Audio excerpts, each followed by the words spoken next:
Jordan Dahl. Wait, I no, am Bo. I blew it out. Folks, welcome to Werewolf Radar, the world's premier paranormal preparedness podcast. My name is Jordan Dahl. I'm still Nate Boulding. I am always Roger Norquist. And today's episode of Werewolf Radar is brought to you by the Monstroco brand Time and Place Machine. Just hop in, grab the wheel-shaped Chrono Rudder, and within a few hours you can be anywhere within a 200-mile radius, provided you have a full tank of gas.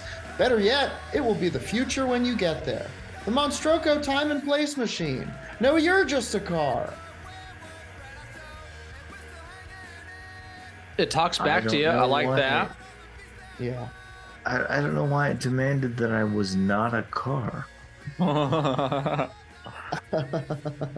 it said you're just a car. You are a car. You're the one who's a car. I mean, in its defense, it sounds cool, but thinking about it, it does say it only goes to the future.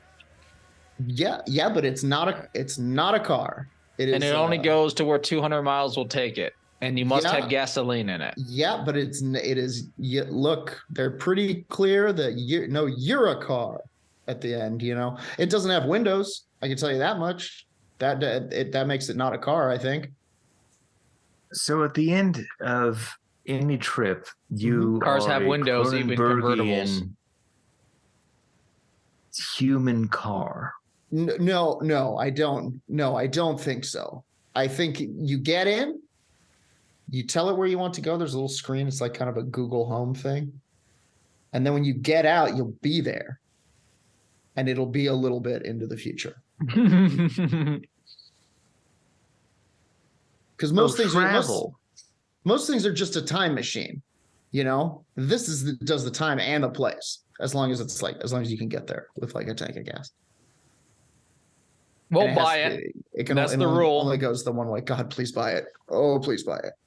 Our eyes bleed when you don't buy it. Go to monstroco.com. We have made certain promises to the Monstroco Corporation that just buy it. Buy the Monstroco brand Time and Place Machine. It's kind of an oblong rectangle. It fits nice in the yard. Driveway. It's not a car. What do we got for him this week, fellas? All sorts of shit. Who wants to go first, really? All sorts of shit.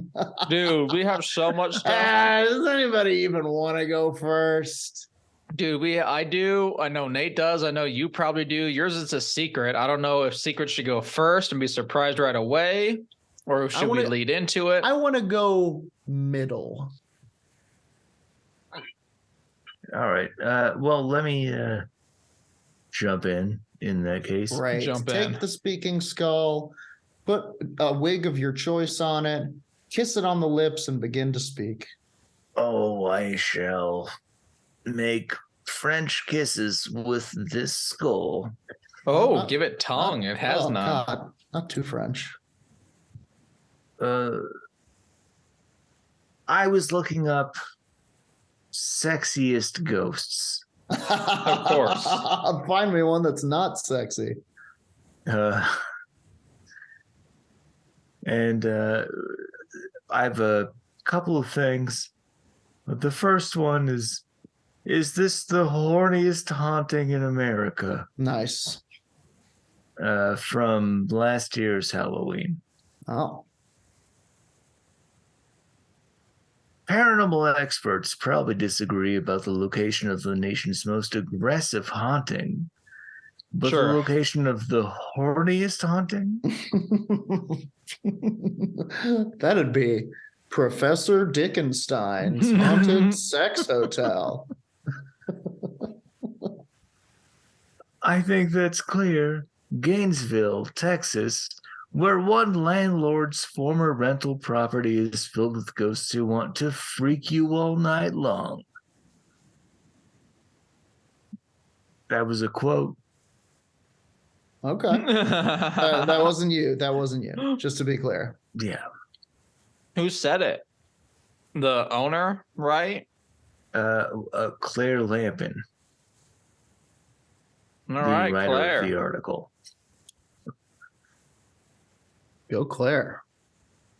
That's according to local ABC affiliate station WFAA, which spoke with owner Linda Hill about the atmosphere of the spooky homestead. In a word, it's sexual, she said. Oh, mama. There's no other way to put it. Hill told FWAA that she and her husband saw 10 tenants cycle through the house, now available to rent, probably still, on a short-term basis, exclusively for ghost hunting purposes. In 2 years before, she herself had had an encounter. She was showering, she said, when she noticed a dark figure peering at her through the shower curtain. The figure whispered, "Looking good." Creepy. Whoa. I mean, positive still, but like, whoa. Look, Say if you're hello gonna- first. I mean, if you're going to be a ghost and you're sticking around and you have unfinished business, I mean, I know what this guy's business was. Yeah, I mean, Pretty finish cool. up. It doesn't Yeah. take that long. Creepy. Hill thought it must be her husband flirting until her husband walked into the room and asked her whom she was talking to. Since then, she's allowed several paranormal investigators to poke around with the ghost barometers, yielding I don't know what they mean by ghost barometers. I don't know what they mean by poke around. I think it's a fun little play they're having They know with what like they're doing. the machines to where like they have Now your we EMF know. meter, your I don't know, thermal DTF, cam. DTF meter. Yeah, I in this guess a case the DTF thermal meter would- as well. Yeah. Mhm. Yeah, It's going yeah. wild. This thing's going nuts. Anyway, it was yielding erotic results. How erotic! Do I need to put a pillow over my lap? These ghost energies are the sexiest I've ever seen. You might have to. All The right. sexometer is gonna overheat. In their electronic voice phenomenon recordings, Professor Dickenstein, I'm getting erotic energies. Erotic results from the science. Okay, go on. I'm done. I think. in the electronic. Sorry, I was picturing things. Yeah. In the electronic voice phenomenon recordings, she claims to have heard the dearly departed moaning things like, oh, baby, yeah. And yeah, I like it. I like that. Ooh, baby, I like it raw. I There's mean, also we're getting sexual here. Those phrases could be used for other things, but Could be ordering sushi. could be ordering sushi. Yeah. Could be eating sushi. Oh, baby, yeah. Oh, baby. And maybe it was a young fish. Could be eating a baby. well, then it goes in a fun, maybe not fun per se, but a Porky's direction. Okay. There's allegedly a bathroom door that refuses to stay closed, no matter how firmly you shut it. Oh. Which sounds like the shade of a long dead perv still hell-bent on peeping. I Yeah. gotta peep. I have Yeah. so much unfinished skirt to look at. Give me a look-see. Hill believes the relentless sexiness stems from the building's history.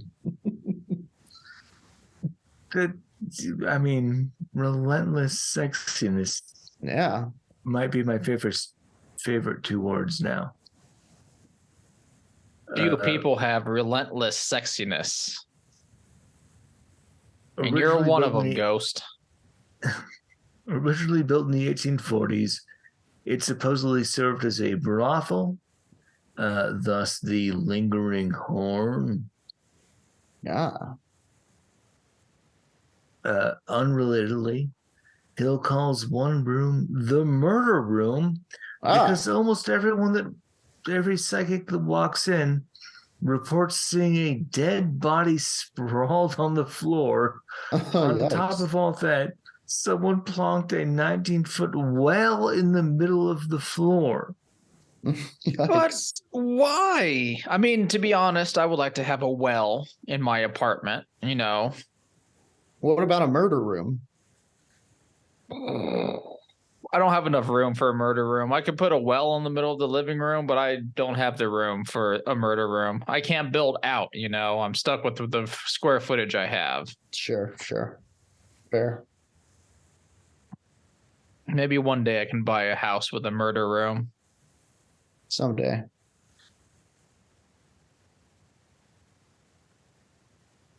Anyway, that's the horniest haunting in America. Okay.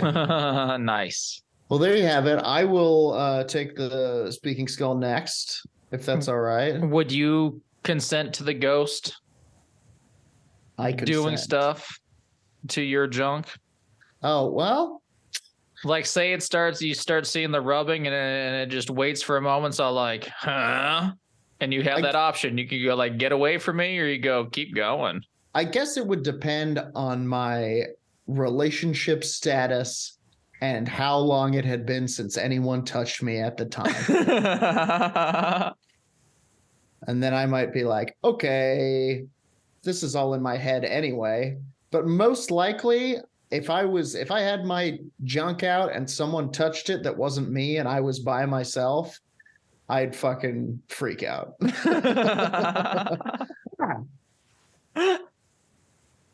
Fair. Yeah.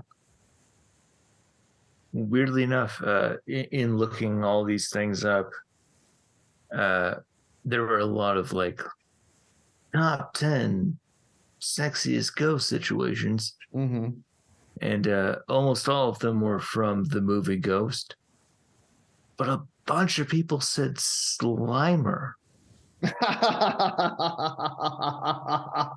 Dumb and scary.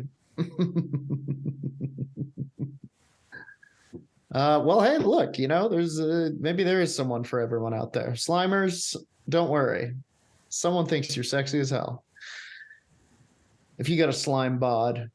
Okay.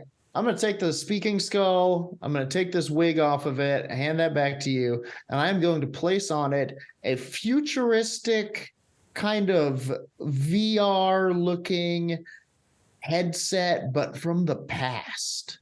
It almost looks Lynchian. It almost looks like some kind of steampunk Oculus, you know. You see this guy behind me? I'm not advertising it, but like that, but with like fucking probably some kind of like fabric pattern, filigree, some laces. Like it came out of a church, not basement per se. What are those little boxes called where they keep the Ark of the Covenant? A phylactery?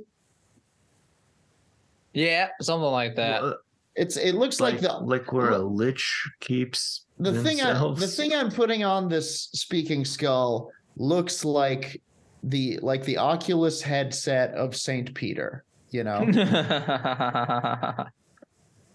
And that's because today we're talking about, from Gaia.com, the Chronovirus, the Vatican's mysterious time travel device. Now, Gaia has done some interesting work. They're a cult that Richard Greer steers in his weird directions, but then they do phenomenal work like this. They suck, but I'll tell you what, most of the stuff on the internet is you have to get books about this shit. They don't want this one getting to the people, but Gaia, under the fucking crazy tits hand of Stephen Greer, decided to get it out there. Anyway, fuck them, but this is cool. So, while many regard H.G. Wells as a genius for inventing the idea of the time machine in his novel The Time Machine, some believe he was revealing a top secret capability. Boy, they got a real fucking... I'm already in. Yeah. Since his novel was first published in 1895, boy, you don't have to pad this out, Gaia.com. It's pretty weird already. Thousands of books, articles, and videos have followed, documenting curious accounts of time travel and dimensions beyond the wildest of imaginations. One of these works, Father Francois Brun's 2002 book, La Nouveau Mystère du Vatican, brings a forgotten time travel device called the Chronovisor back into the public eye, or at least into the minds of conspiracy theories. Brun, who learned of the device in the early 1960s, swears the Chronovisor exists. A day after he met scientist-priest Father Pellegrino Ernetti for the first time, the two were sailing along the Grand Canal of Venice discussing biblical interpretations, when Ernetti explained that theories and interpretations were unnecessary when one could see the truth for himself. He explained to Brun how the Chronovisor functioned, allowing the viewer to both see and hear events of the past and future. Ooh. His full account is included in Brun's book. With a little digging, researchers will find first mentions of the Chronovisor in a 1972 article published in the Italian magazine La Domenica del Corriere, entitled "A Machine That Photographs the Past Has Finally Been Invented." Belonging to the Vatican, the Chronovisor time machine is heralded as one of the papacy's best-kept secrets. The device is said to be replete with 3 precious alloys, cathodes, dials, levers, and that it has the ability to display myriad historic events in biblical and Roman history. I guess it can't go outside of that. It can only do the stuff that Christianity touched 1,000 years ago. Yeah, you have to pay. You have to pay extra for like the Eastern Religions channel and like South and Central America. And with the price of those packages and then cable on top of that, it's not happening anytime soon. Yeah. Cathodes, levers, dials, acting as a sort of television. The Chronovisor has even supposedly verified the existence of Jesus Christ and broadcast his crucifixion. Nice. I'd watch that. The Chronovisor time machine is claimed to have been invented in the 1950s by a dedicated and secret team of Italian scientists. It's us. We have to keep it a secret. We are secret scientists. It's me, Cathalio. The Chronovisor time machine is claimed to be invented by Italian scientists, a team of secret Italian scientists, including physicists Enrico Fermi and Pellegrino Ernetti. Critics may take credibility issues with the fact that Ernetti eventually became a priest. I mean, wouldn't that further the fact that he... I take issue in the fact that Pellegrino eventually becomes a drink. Okay. Yeah, this man, through the misuse of the Chronovisor, becomes the first bubbly water. But it's good. Spoiler. Just kidding. Oh, I've had plenty of them in my body. Yeah. However, like a lot of young Catholic boys. Enrico Fermi's, there it is. Enrico Fermi's reputation is nothing to scoff at. He was awarded the Nobel Prize for Physics in 1938 for his demonstrations of the existence of new radioactive elements produced by neutron irradiation, for his related discovery of nuclear reactions brought about by slow neutrons, for anybody who was wondering. So this actually, I'm pretty sure that Ernetti recanted on his deathbed, according to someone. He was like, Fermi was never involved, but Fermi's a real deal fucking scientist, is what they're saying here. Fermi's scientific knowledge is interesting enough to take a closer look at the chronovisor, but was he really capable of engineering a time machine with his team? Some argue that this was the case. Still, Fermi could never defend the invention and its workings either way because his name was not associated with the project until 1992, decades after his 1954 death. So there you go. Is this the same Fermi who came up with the Fermi paradox for aliens? Yeah, buddy. Yeah. Of course. It's all connected. Mm-hmm. Except for one other name. The rest of the Chronovisor's team of inventors has remained anonymous. The famous or infamous Werner von Braun, one-time Nazi SS member and eventual esteemed NASA rocket scientist. Von Braun had also died by the time his name became publicly linked to the project. However, it is known that he had been working on the Third Reich's Die Glock, or Nazi bell, during the final years of World War II. I'm not sure what that is. We'll look into that. Oh, we've covered Der Glock in an early episode. Yeah, what does it do? It was supposedly from a UFO crash. So in the 30s, there was a UFO crash that happened. Sure. And the Nazis got a hold of it and were researching it, and that research led to Hellboy? Der Glock. And Der Glock is a bell-like craft that some people actually traveled through. Whoa, crazy. They grabbed dandelions on their trip. What? And that's all I'll say because we'll cover Der Glock later. Okay. Just know there's the dandelions. Chronovisor may have represented another link between the Nazis and the Vatican, who maintained close ties during the war. It therefore wouldn't be shocking if the Chronovisor technology had been shared between the two entities. Evidence of the Chronovisor is flimsy as far as scientific standards go, comprised of dubious photographs, including a Chronovisor photo of Jesus on the cross. He took photographs. There are pictures that he alleged came from the Chronovisor. There's also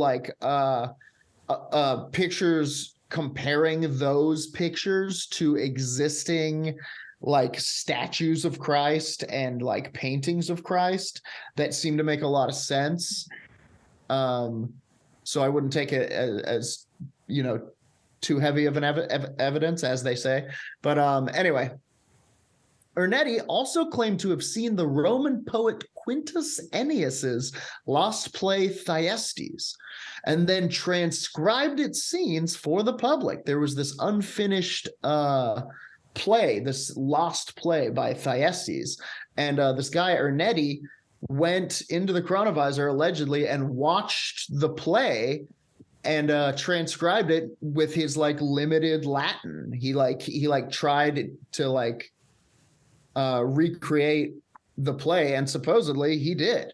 Doubt has also been cast upon the transcription, with Princeton University's Professor Catherine Eldred, an expert on Thyestes' explanation that the version Ernetti produced is not only too short, but it also contains Latin words that wouldn't have been used until 200 years after Ennius's time, which, fair, very fair. But it also is he did kind of admit that his Latin wasn't perfect, so who knows?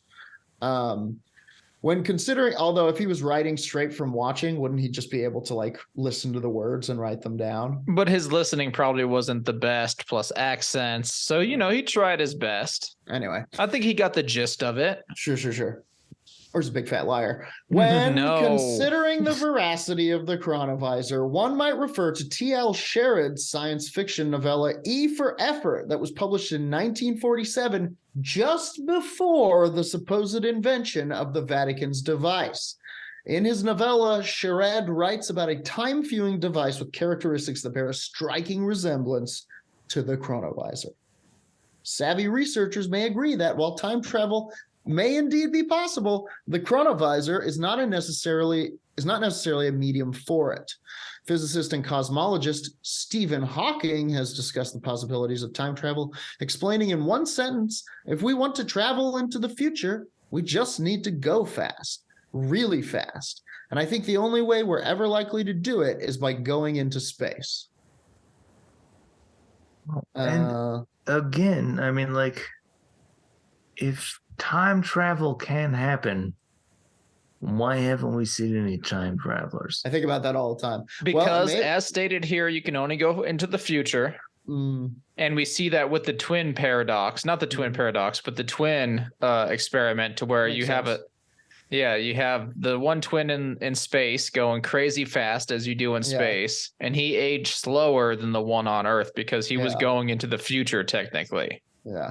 And we're talking like seconds, not like. Well, but I mean that's just a matter of speed through any space, like. But if we go fast enough, we can go to the future. If you go at light speed when you come back to Earth, if you go at light speed for a year, when you come back to Earth, it'll be something like you're thousands of years in the future or whatever. Yeah. So you can go forward mathematically. Physicist Fred Allen has suggested that time travel is possible because it really has to do with a rather delicate relationship that exists between mind and matter. What time travel is really about is about learning how to move in and out of that realm where things get defined by the mind. He's talking about basically entering a construct of memory. Yeah. Mind travel, baby. There's also, I heard one description of, here it is. Listen to this. Oh, wait, like in time, like that fucking Superman. What was that Superman movie? The first Christopher Reeves was in a time travel movie. Well, Christopher Reeves famously, as Superman, spun the Earth the other way around to save Lois Lane. Actually, what happened was he traveled back in time. He literally, because he went so the fast. Earth backwards is nonsense. Supposedly, that was just to let us know that we were going back in time. Yeah, understood. But also, he was actually traveling through time. But also, Christopher Reeves was in a movie where he mined time travels. It's called In Time. Wow. And he goes back. He sees a picture of a beautiful woman from the Western time. And the concierge tells him, you can see her if you use your mind. And like, and then slides some Vaseline across the table to him. He puts himself in like the suit from that time and like gets all dolled up as from that time, and then thinks real hard until he sleeps, and then he wakes up in that time and falls in love with her. He did it. It's a crazy movie. Wild. Unfortunately, Ernetti never provided a detailed explanation as to how his time travel device was fashioned or how it worked. But like I said, it's probably like St. Peter's Oculus, except to mysteriously claim that it ran by, quote, processing residual electromagnetic radiation left over by numerous processes.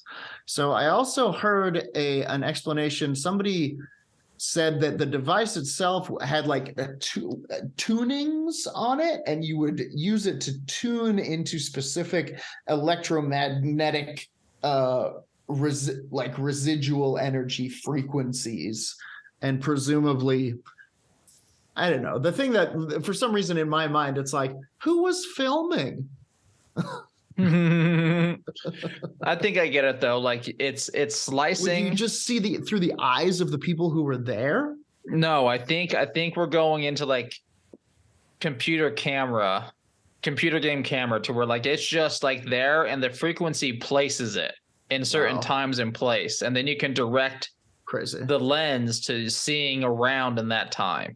Interesting. My best guess. Also unfortunate is that the Chronovisor, if it ever did exist, could never be studied and replicated. For Ernetti claimed he had to dismantle it to keep it out of the hands of evil.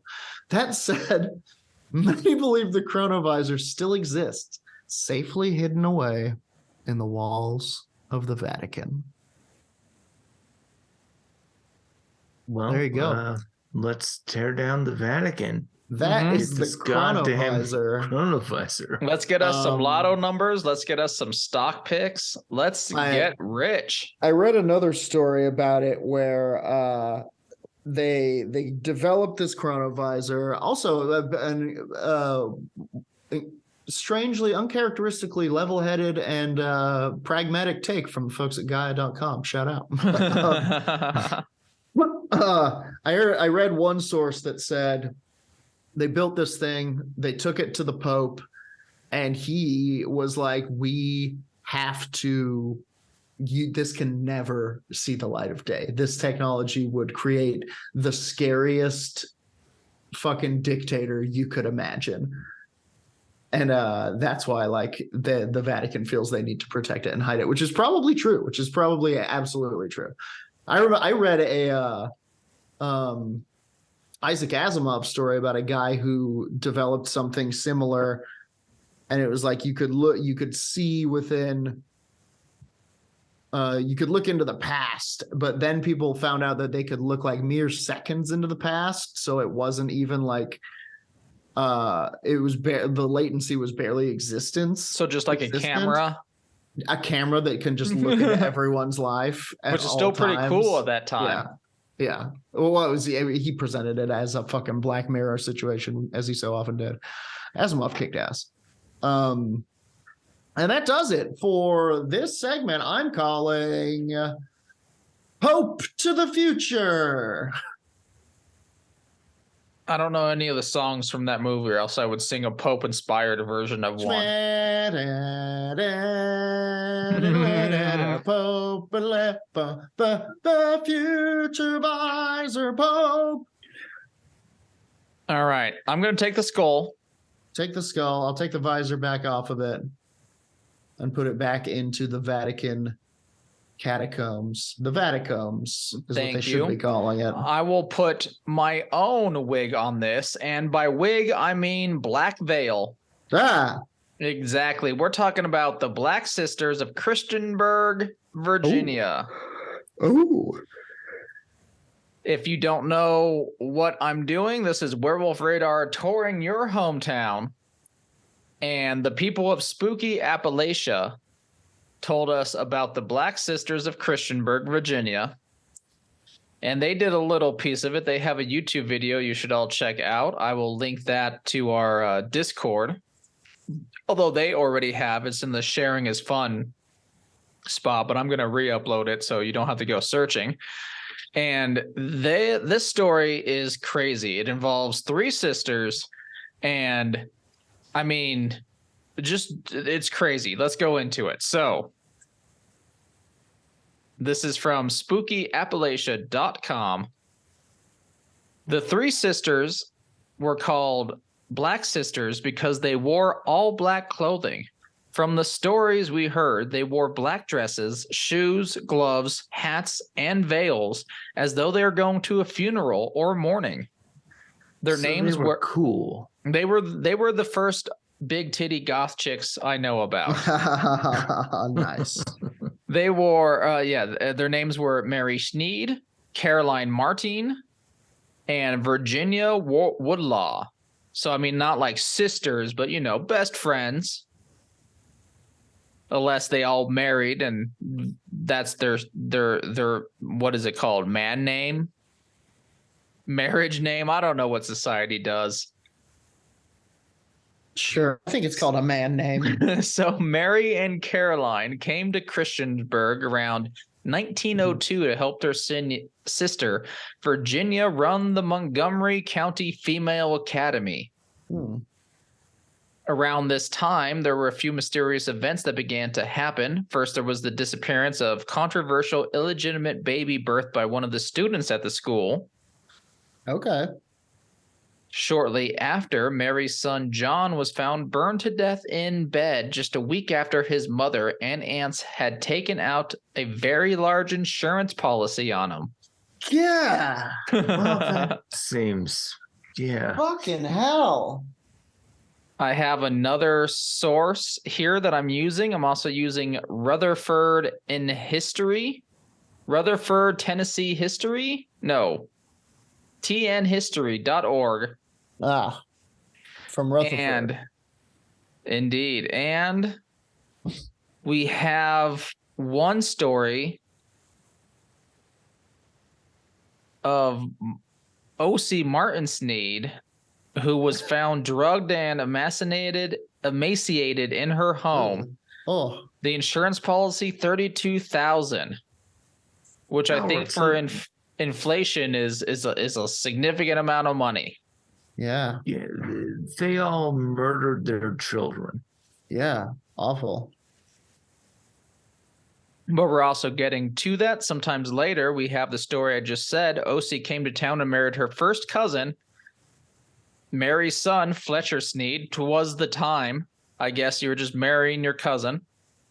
I do assume a Sneed has murdered somebody. Yeah, if your name is Sneed, it's like, okay, noted. Yeah. So she becomes pregnant. Fletcher flees town. Turns out they didn't take very good care of her. As we said, they found her dead in the bathtub after that large insurance policy was taken. After these events occurred, the sisters left town for New Jersey. Soon after their arrival, authorities caught up with them. Caroline was convicted of murder and sentenced to 7 years in a mental hospital where she later died. Mary pleaded guilty, but got off on a technicality. Okay. And soon fled to Colorado. Ah! She's still alive. Behind you, Jordan. I mean, you're not in Colorado. That's true. Finally, Virginia starved herself to death before she ever saw the judge. What a fucking way to go. So where's the paranormal aspect of this come in? I think you can all guess. They did enough cursed stuff to definitely cause some hauntings. They haunting. The first one that Spooky Appalachian knows of is the old Christiansburg Middle School building. The former middle school, which is now the Montgomery County Public Schools Technology Center, was built on top of where the Montgomery County Female Academy stood. That, I believe, was Virginia's school. All the sisters came to help with. It's kind of the Black Sister headquarters. HQ. There have been reports of lights going on. There have been lights going on and out randomly, whispers, footsteps, and dark, shadowy figures in some of the rooms and hallways. We also have the Sunset Cemetery, where Virginia is said to be buried. Supposedly, a taxi driver claimed to have driven them to the cemetery, where they conducted some sort of ritual, them being Spooky Appalachia. No, the sisters. Sorry, Jesus Christ. Them being the sisters, and they conducted some sort of ritual at the gravesite. This ritual was something that would allow them to return as spirits to the cemetery? ? Many people have claimed to see their spirits there. All sorts of crazy shit. Why would you want to be tied to a cemetery? To spook people. Spook people for the spookins. I seriously think these sisters were just living their best goth life. They were spooking norms. Murdering squares, fleeing the police. All sorts of stuff. Some of those squares were their kids, though, right? I'm now going to some of those squares, unfortunately, were their kids. They did kill a number of their family members. I'm now at Rutherford some TN history. To death. There was a really good account. I'm trying to find it. It was about the sisters doing some good old hovering. So exactly. Strange things began to occur after their sister, Caroline Martin, came from New York to live with them at Sewell College. Mary Sneed explained in the 1930 interview that the insane Mrs. Martin and her daughter, OC, were taken in out of pity. We know what happened to OC. Weird tales began to surface among the impressionable students at Sewell. Supposedly one of the stories has it that the sisters, and this is while everyone was still alive, pre the murders, the sisters, dressed in black and heavily veiled, would call for a carriage, always at night, and drive to the Evergreen Cemetery. There, they were seen hovering around a grave and talking softly. Hovering? Hovering. They were moving without using their legs. They were just floating around the place. Other neighbors reported that the women often wandered at night by candlelight on the campus of the school, suspiciously attired in long, flowing black dresses.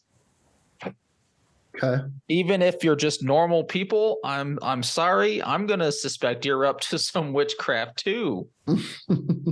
You might just like long candlelit walks at night, but that's weird. What y'all doing back there? Witchery. Apparently, Caroline Martin introduced occultism to them when she came to live with her sisters. This caused teachers and students to be frightened leaving the school and causing the college's severe financial situation in 1907. And they had to turn their operation over to the school's administration and leave for New Jersey. Funny. Too haunted. But that is the tale of the Black Sisters of Christiansburg, Virginia,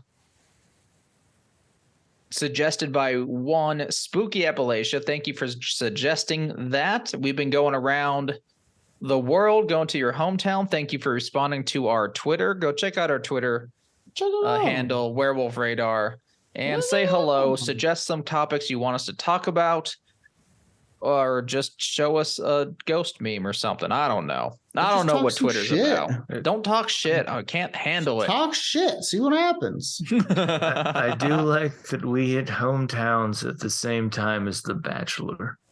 Mm-hmm. Yeah, if you follow Werewolf Radar and The Bachelor seasons, you see a lot of similarities.